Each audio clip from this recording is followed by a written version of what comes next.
Hey guys, coming with another Tony soundtrack review for you guys. Now, I know I said my last video that this would be for my last one, but I actually didn't think I'd finish this soundtrack. I was like, no, I'm probably not going to finish it. I'm not going to have the time, but I actually did just finish it. But unfortunately, guys, this is not, the last two reviews I do are not going to be like the other Tony reviews I've been doing. Let me explain what happened. Basically, I've been trying to upload my Waitress review. Well, at this point, at least, I've been trying to upload it. And maybe the video, it's up by now because, you know, as long as I can fix whatever's going on here, then I can get these two uploaded. But for whatever reason, it's not rendering. And I don't know why. It goes at 9% and then Filmora just crashes. So that's one of the reasons why I can't do the last two that way.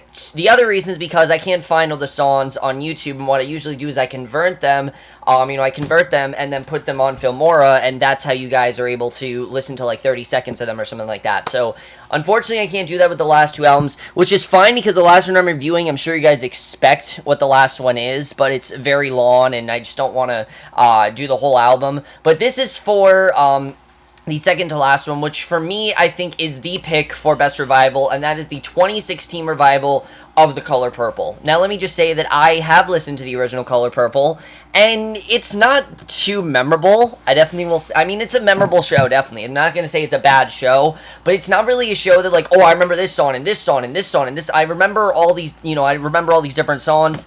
Not really the case. For me, I mean, it's a great show, but I heard it's a much better show than it is music, and that was one of the things I was worried about going into this. I'm like, alright, I've heard amazing things about this, but am I really going to love the music any more than I did with the original? Now, let me just say with this recording that I don't think that it's better or worse than the original, because again, I haven't seen the show, and I heard this is a show that you need to see the show, and not just base it off a soundtrack. But unfortunately, I don't have the ability to do that, because I can't just see, every show. I just can't do that. So, I'm reviewing the soundtracks to you guys. That's the whole purpose of me doing this. But I have to say that overall, I do really enjoy the soundtrack. Now, is it something that I'm going to listen to constantly? No. There are a lot of songs I think are very memorable here, but then there are some songs that I'm probably not going to remember at all, and I definitely will tell you guys that right off the bat, that there are some songs here that I don't think I'm really going to remember, but the ones that I do remember, I will very much remember, and, let me talk about some of the things that make this really great, because I'm not going to talk about each song individually.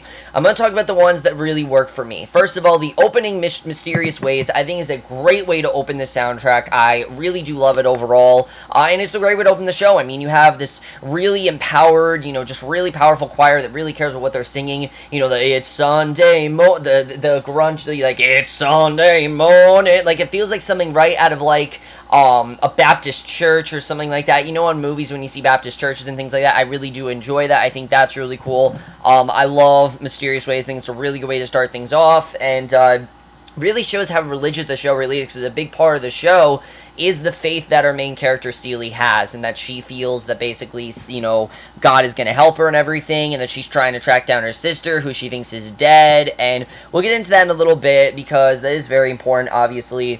But I think Somebody's Gonna Love You, Celie's song, that's a very good song as well. I definitely really do enjoy it. For me, it started to get really good once we got to Hell No. Hell No was fantastic. The girl that plays Sophia, I can't think of her name right now. Danielle Brooks, she is fantastic. She really did a great job. I mean, you can tell how pissed she is at what's going on. She did a very good job with this song. Really loved her performance, and she's very much a take-no-prisoners kind of woman, and I really thought she did a great job with that. She definitely sounds really great on this song, and she really is fantastic. She really slays it, I have to say.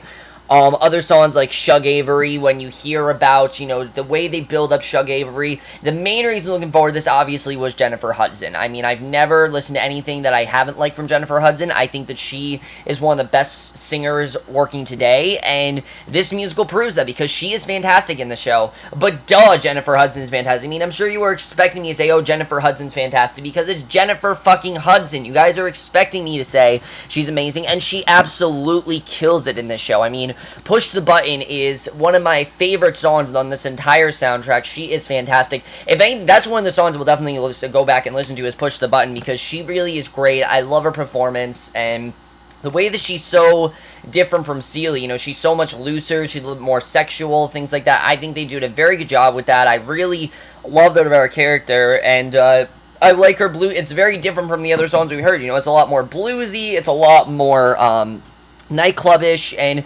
definitely one of the highlights of the show for me. I really do love Push the Button overall. It's a really good introduction to her character. Now, it's not the introduction, because before we do see, Seely gets introduced to Shug, Shug kind of teaches her to find her inner strength and everything, and kind of rise up against, what she's dealing with, because Seely really is dealing with a lot. She has this abusive, husband, mister.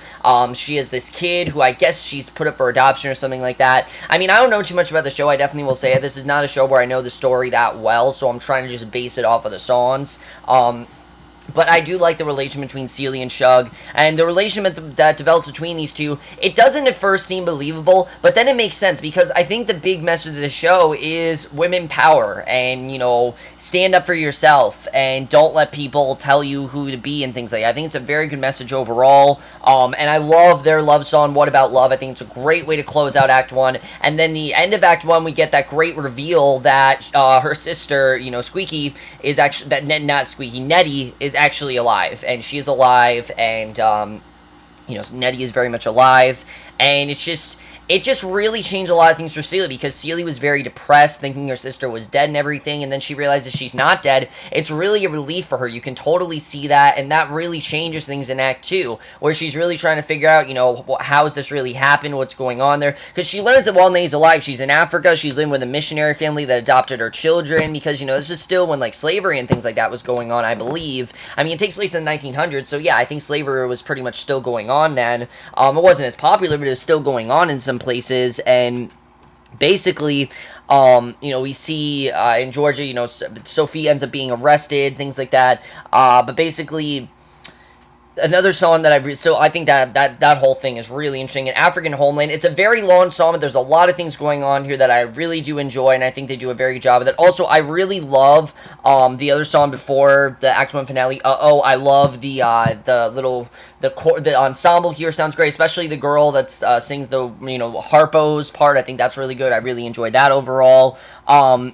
Act 2 has some really great songs, though, like The Color Purple. I love the title song of the show, because it perfectly embraces the show. Now, you're kind of wondering, why is the show called The Color Purple? Well, it's kind of about the simple joys of life, and the things that God does for you, and that God isn't just some man. God is in a lot of things, and that God will help you for many, and if you have that faith, what that faith can do for you. It's a really great song, I think, for people who might not believe in God, or for people who don't really understand why there are people who believe in God, because even atheists, even if they don't believe in God, they might understand why people believe in God, and I think it's a really good way of showing that. I really do enjoy that overall, and it shows why we have a God, why people are so religious, and it's something that I definitely really did appreciate. The way that they did that, I really did enjoy overall. I really love The Color. I think it's a great song. I think Jennifer Hudson really kills it, but Cynthia Erivo as well, it's fantastic in the show. She really did a great job. I mean, she really got into this character, and she's one of the best things about this entire show is Cynthia Erivo. She really is fantastic throughout this entire thing. And then, of course, the big song, I'm Here, is just fantastic. I love the last song, I'm Here, because that really is when, it comes full circle. That's her 11 o'clock number. She has this deep love, and what I love is that she does end up breaking up with Shug. Shug and her do end up breaking up, but she's not really upset about this, because basically, we see that Shug has fallen in love with another musician in her band, asks her permission to have one last fling, with what's going on there. I think it's really interesting overall, that they do end up having this fling and everything. Like I said, I do like those two characters of Shug and of Seely. I like the way that was done. And Seely, though, she's not broken from this. She actually feels like a deep love for herself, because that's what the show really is about. It's about loving yourself and not, realizing the potential and realizing really who you could be. It's a great song. It's her realizing who she is. It's this great song. It's just self-discovery and empowerment, and I love everything about everything that song stands for. Is fantastic. And I'm gonna say something that, if you guys watch Double D reviews, probably one of the best theater reviewers. Like, he reviews, all kinds of Broadway shows when they come out, and he said this too, and I'm gonna say, I'm Here is not a song that really goes with the music and the lyrics. It's more the person singing it. And Cynthia Erivo, when LaShawne's did it in 2005, it was amazing. And Cynthia Erivo, she kills as well, and I think she has a very good chance of winning. I definitely think she's probably, I don't know if she's going to win. I kind of want Jessie Mueller to win, but Cynthia Erivo, I think, has a very good chance of winning as well. We'll get more nominations tomorrow, guys, because I'm going to get into that tomorrow night, but I think it's a really great way to end things full circle, and then the way things end, several years later, where Celie, she hears this familiar song, her and Nettie are reunited. I think it's a fantastic way to end things, because really this is a story of two sisters. Even though they're separated throughout most of it, it is about two sisters. It's about how they go on without each other and how they are reunited. It's the perfect ending, and it's kind of predictable. Yes, it would end that way, but it's just a great story. I love the way it was done, and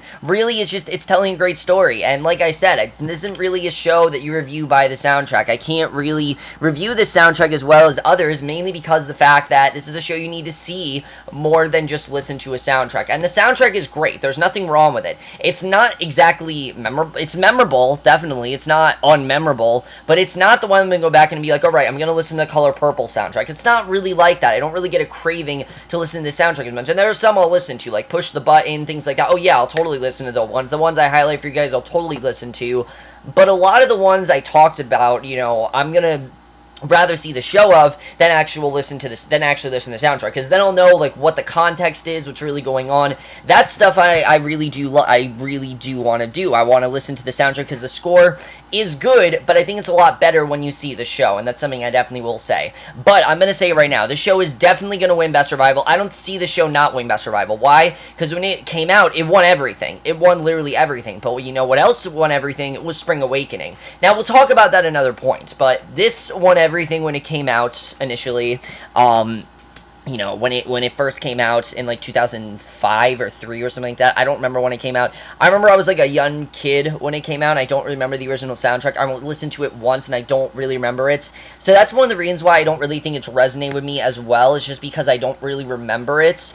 But I will definitely say that I think it's probably going to win Best Survival. I think Cynthia Erivo has a very chance of winning Best Actress. Jennifer Hudson was not nominated. Now, I can kind of see why, though, because while Jennifer Hudson is great, Cynthia Erivo is the thing that really makes the show. And I think Jennifer Hudson, we just expect her to be great. And it's not really surprising that she is great, but she's not the best thing about the show. Cynthia Erivo is. Daniel Brooks totally deserves to be nominated. Jennifer Hudson not being nominated, yeah, it's very surprising. I myself was very surprised she wasn't nominated, but I think the people that were nominated definitely do deserve it. They both did a really good job, and overall, I can't say too much about the soundtrack. As you guys saw, this isn't really review the soundtrack. It's more of me saying why I can't really review this soundtrack, because while it's a really good soundtrack, it's more of a go see the show than just listen to the soundtrack. And while it's great to listen to the soundtrack, and I definitely really do enjoy it, I do kind of want to go out and see the show and see more of what it's like, and then I think I'll appreciate the soundtrack more. Not that I don't now, it's just I think I'll like it more when I see the actual show than just, listen to the soundtrack, things like that. But overall, guys, if you listen to the soundtrack, what do you think of it? What do you think of the show overall? Love to hear your thoughts, and do you think it has a chance to win Best Survival? I think it's neck and neck between this and Fiddler. I think those two, it's definitely going to be one of those two that wins. I could definitely see either of them winning, but love to hear your guys' thoughts on that. And the next video, guys, I promise you, will be for the final Tony soundtrack review, which I am so hyped for. I'm sure you guys know what it is, because it's the one I haven't reviewed yet that you guys have been waiting for. I wanted to save the best for last. That's why I did this, and then I did the last one, and I will see you guys for that. Hopefully my waitress video uploaded by now. I don't know if it did, but I will see you guys for that. Okay, bye.